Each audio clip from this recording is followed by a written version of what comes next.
From the CPRE Knowledge Hub and cprehub.org, this is Research Minutes, a weekly look at new and important research in education. Today we're looking at student composition and how exposure to high-achieving girls or boys in middle school and high school can have lasting impacts on student success and decision-making. We find that being exposed to a greater fraction of high-achieving boys actually harms girls in a number of ways. The size of this effect is pretty big. We're speaking with Cornell University's Angela Cools to discuss a recent study of more than 10,000 students to understand the immediate and long-term impacts of these peer interactions. She joined CPRE Knowledge Hub Managing Editor Keith Huemler to discuss her findings. So we do find that being around high-achieving boys does have a detrimental impact on the confidence and ambition of girls. And some potential takeaways for schools, policymakers, and researchers. If we understand more about how teachers are behaving towards other students when there are a lot of high-achieving males, if we understand more about potentially other kind of classroom interventions that might be beneficial, that's something that could use future research. That's right now on Research Minutes.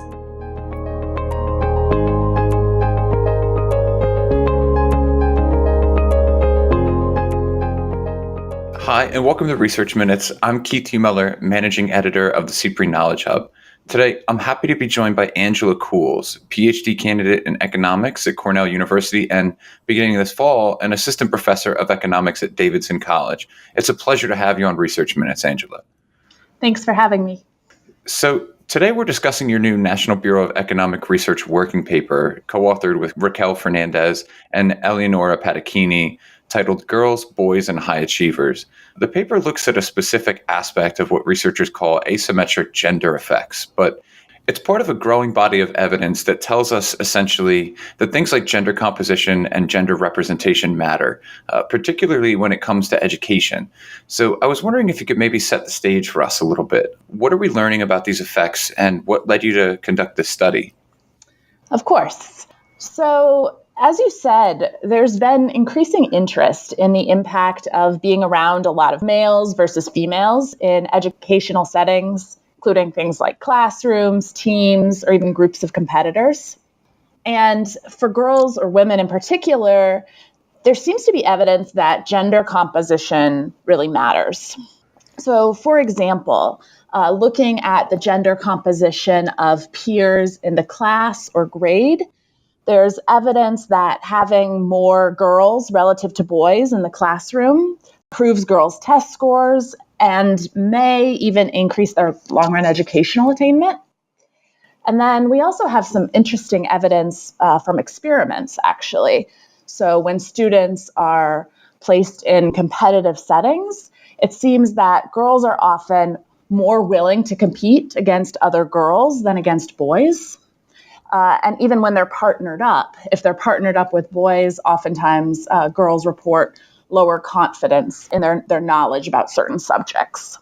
So this kind of body of evidence does suggest that, especially for girls, that gender composition does seem to be important. And in this project, we're actually interested in not just looking at the gender composition of the overall class, but actually who's doing really well in the classroom. So that is, doesn't matter whether it's the girls or the boys who are kind of at the top of the class or performing the best. So your paper specifically looks at these kind of peer interactions and how boys and girls are impacted by what you call high-achieving classmates. Can you just explain that term for those who might not be familiar with it and why you thought it was an important factor to zero in on in your study? So it's actually an open question, whether it's better to go to school with a lot of kids that have very, very high grades and test scores or not. So on the one hand, these students may help you learn or encourage you to study harder.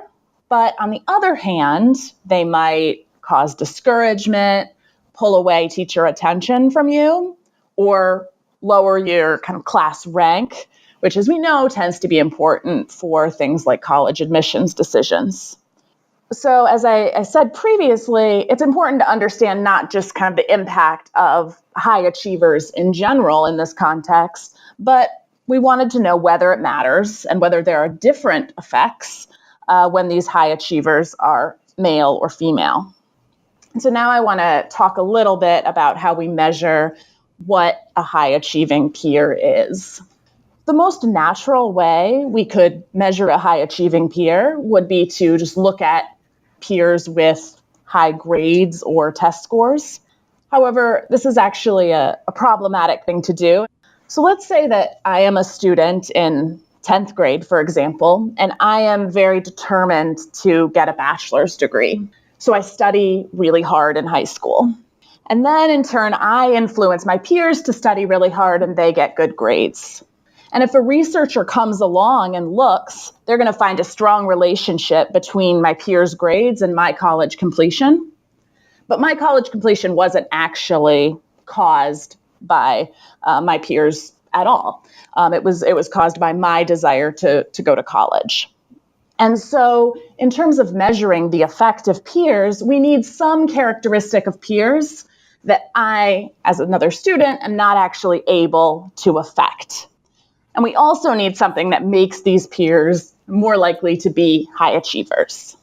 So it turns out that using my peers' parents' level of education actually works really well along both of these fronts.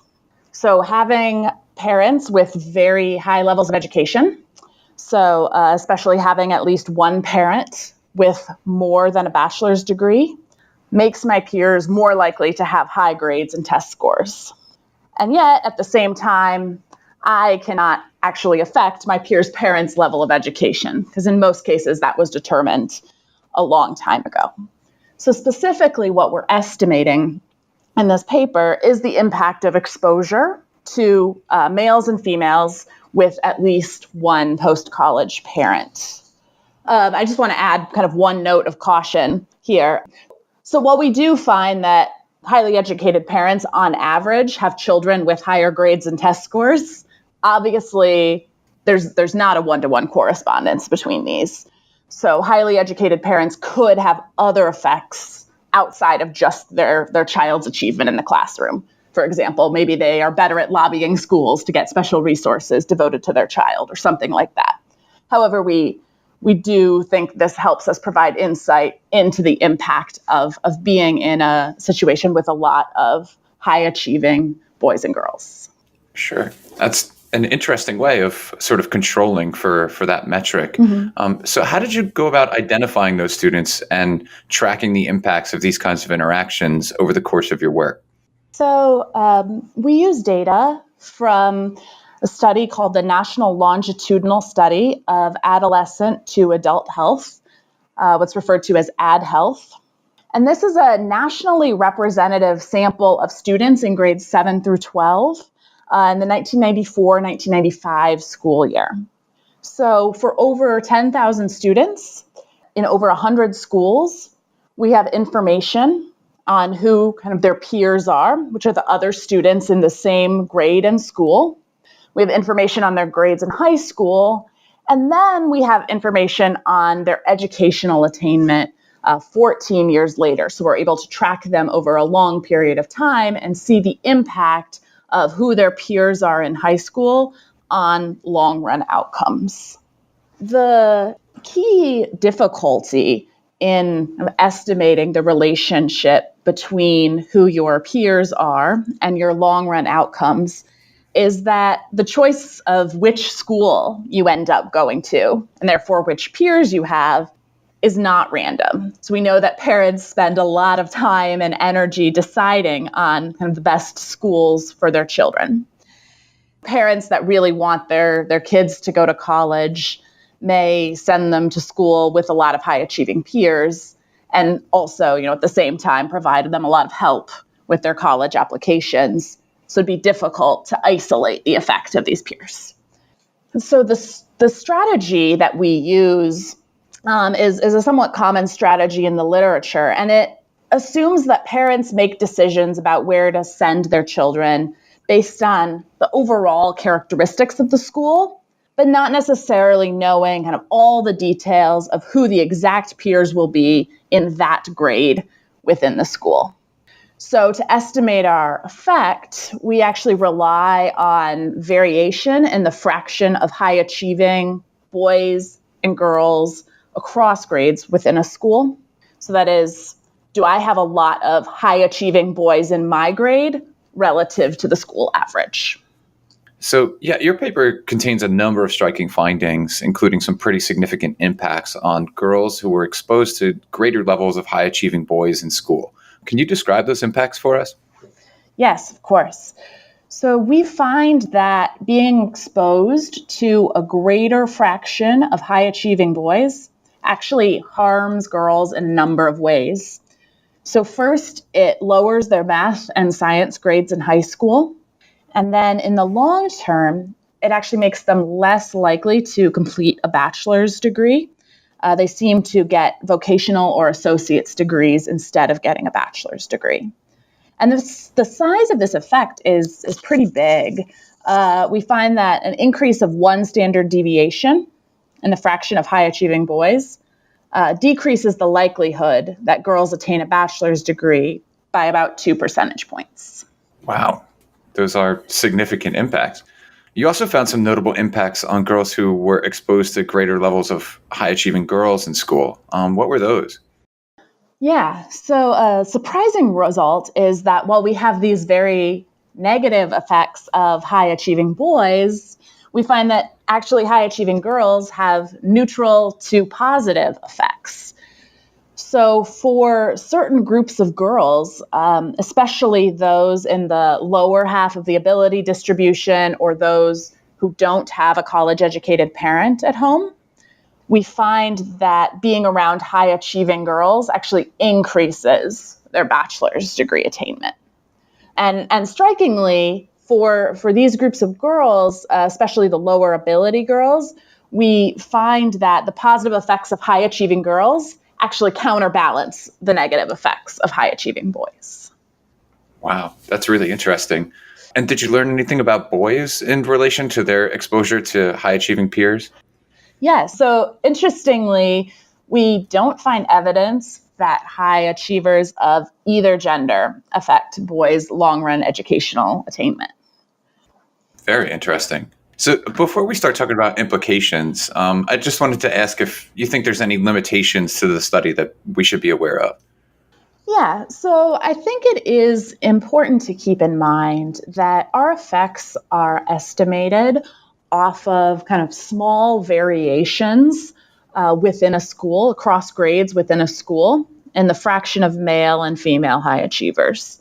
So does your grade have, slightly more or slightly fewer high achieving males than other grades within your school? Our results cannot necessarily be extrapolated to contexts in which there would be huge variations in the fraction of high achieving males and females. So in particular, it can't necessarily be extrapolated to say something about single sex versus mixed sex schools or something like that, because those are much bigger variations than what we're estimating. Sure. Okay, well, keeping that in mind, I did want to talk about some takeaways here. Obviously, your findings might cause some people to sort of scratch their head and wonder why. So, given that you found some really strong asymmetric gender effects here, I was wondering if you spent any time looking at those whys. Do you know what might be causing some of these impacts? And what do you think the implications might be here for educators, for school leaders, families, or any other stakeholders? Yes. So one of the really great things about the AdHealth data that we use is that not only does it have information on educational outcomes, it also asks students a number of questions about their attitudes and their activities outside of the classroom. So one of the first things that we look at is we look at whether high-achieving boys may be discouraging for girls. And we do, in fact, find that girls exposed to a greater fraction of high-achieving boys have lower confidence and ambition. So we measure this with questions about how intelligent they are relative to other people their own age, how likely it is that they'll go to college, and how much they want to go to college. So we do find that being around high-achieving boys does have a detrimental impact on the confidence and ambition of girls. In addition to looking at confidence and ambition, we're also interested in whether we observe changes in risky behavior. Knowing that engaging in a lot of risky behavior in high school, particularly if it leads to things like pregnancy, may reduce your ability to go to college. And so we do find that girls exposed to a greater fraction of high-achieving boys are more likely to engage in certain risky behaviors, especially heavy drinking in adolescence. And they also have higher rates of pregnancy and having children before age 18. So we're able to study a couple of these pathways with the AdHealth data, but I do want to point out that there are also a lot of pathways that we are not able to study. So, for example, we're very interested in what is exactly happening in the classroom. So do teachers pay less attention to girls in the context of high-achieving boys? And so I think understanding kind of effective solutions for teachers or schools does require a better understanding of the mechanisms that are at play. But one thing that, schools or policymakers may want to keep in mind, especially given the positive impacts of high-achieving girls, is to make sure if there is a context where students are around a lot of high-achieving boys, to make sure that they're also exposed to high-achieving girls, which may counterbalance some of these negative effects. So are there any opportunities here for future research, either for your team or others working in this area? Yes, absolutely. There are definitely a lot of avenues for studying this topic more. And one of the things that's most important to understand, as I highlighted before, is that of what are the mechanisms at work. So if we understand more about how teachers are behaving towards other students when there are a lot of high-achieving males, if we understand more about potentially other kind of classroom interventions that might be beneficial, that's something that could use future research. This would also be a very interesting thing to study in an experimental context. So some studies indicate that girls, are less likely to compete if they're placed in competition against males. It would be really interesting to see whether there are kind of differential effects of being placed in competition with high-achieving or high-performing versus lower-performing males, and similarly with higher versus lower-performing females. Gotcha. Well, it's definitely an incredibly thought-provoking topic, and it's certainly something we probably want to keep our eyes on going forward. But for our listeners who would like to learn more about this topic, I would encourage everyone to read Angela's full working paper titled Girls, Boys, and High Achievers in the National Bureau of Economic Research. Angela Cools, it's been a pleasure speaking with you today. Thanks for having me. Thanks for listening to this week's Research Minutes, presented by the CPRE Knowledge Hub. For more episodes of this podcast, or to subscribe to the series, visit us at cprehub.org. That's cprehub.org. To share thoughts on today's episode, or to suggest future topics, follow us on Twitter at cprehub.